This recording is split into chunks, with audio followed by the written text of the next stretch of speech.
Imagine walking into a room, and before you even say a single word, everyone already knows you've made it. Not because of your clothes, not because of your watch, but because of one car waiting outside, the Rolls-Royce Phantom.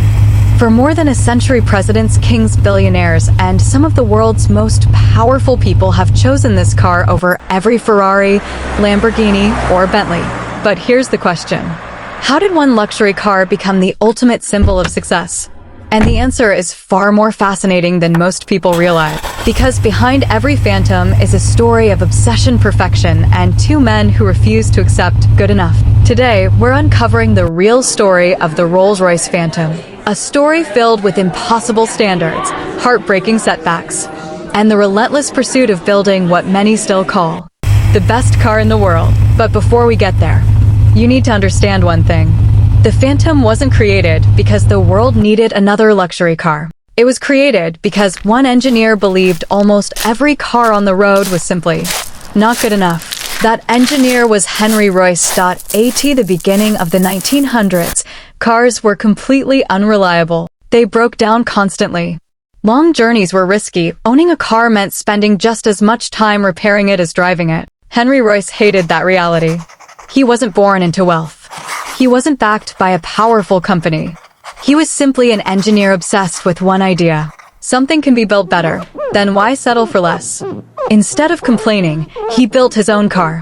It was quieter, smoother, and more reliable than almost anything people had seen before. But what happened next would change automotive history forever. Because the man who was about to see Royce's work wasn't an engineer. He was a wealthy businessman with a dream even bigger than Royce's. And when these two men finally met, the world's most legendary luxury brand was born. That businessman was Charles Rolls.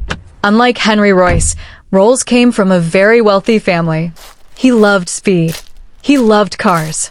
And he wanted to sell only the finest automobiles in Britain. When he saw Royce's handmade car in 1904, he was stunned.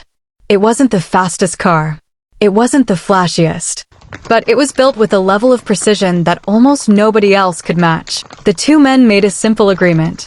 Royce would build the cars. Rolls would sell them. And every car would carry one name, Rolls-Royce. But that single partnership would change the luxury car industry forever. Then, everything changed. Just 3 years later, the company introduced a car that shocked the entire world. The Silver Ghost. It wasn't famous because of luxury alone. It became famous because people simply couldn't make it fail. To prove its reliability, one Silver Ghost completed an endurance run of more than 14,000 miles, an extraordinary achievement for its time. Newspapers couldn't believe it.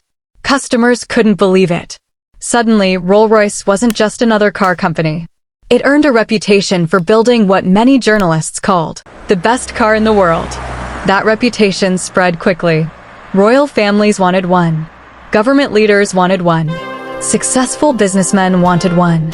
Owning a Rolls-Royce became more than transportation. It became a statement, a symbol that you had reached the very top. But Henry Royce wasn't celebrating. Success only made him work harder. If customers found the smallest flaw, he wanted it fixed. If an engine made even a tiny unwanted sound, he wanted it redesigned. Perfection wasn't a goal for Royce. It was an obsession. And that obsession eventually inspired something even greater. A car designed to become the ultimate expression of luxury. The car that would carry one unforgettable name, the Phantom. In 1925, Rolls-Royce revealed the first Phantom. It wasn't designed to be the fastest car on earth. It wasn't built to dominate racetracks.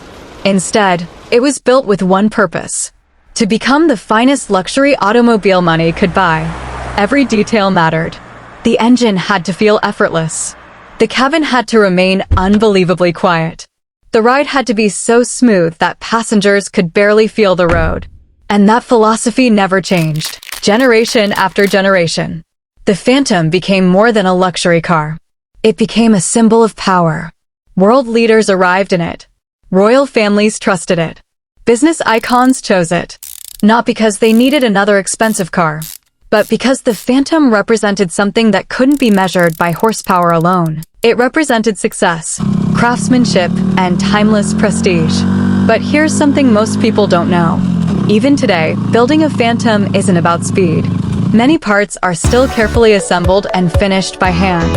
Customers can personalize nearly every detail, from unique paint colors to custom interiors, making each Phantom feel uniquely theirs. Because for Rolls-Royce, luxury isn't about making thousands of identical cars. It's about creating something that feels personal. More than 100 years after Henry Royce set out to build a better automobile, his philosophy still lives inside every Phantom. Not louder, not flashier, just relentlessly refined. And maybe that's the real reason the Phantom has outlived so many rivals. Because while the automotive world kept chasing the next big trend, Rolls-Royce kept chasing perfection. And sometimes, perfection never goes out of style. So the next time you see a Rolls-Royce Phantom silently gliding down the road, remember, you're not just looking at an expensive car. You're looking at more than a century of engineering, craftsmanship, and one man's refusal to accept good enough. Now I want to hear from you. If money were no object, would you choose a Rolls-Royce Phantom, or would you pick a Ferrari or Lamborghini instead? Let me know in the comments below. And if you enjoy real stories behind the world's greatest cars and machines, don't forget to like the video, subscribe to Velocity Vault TV, and I'll see you in the next documentary.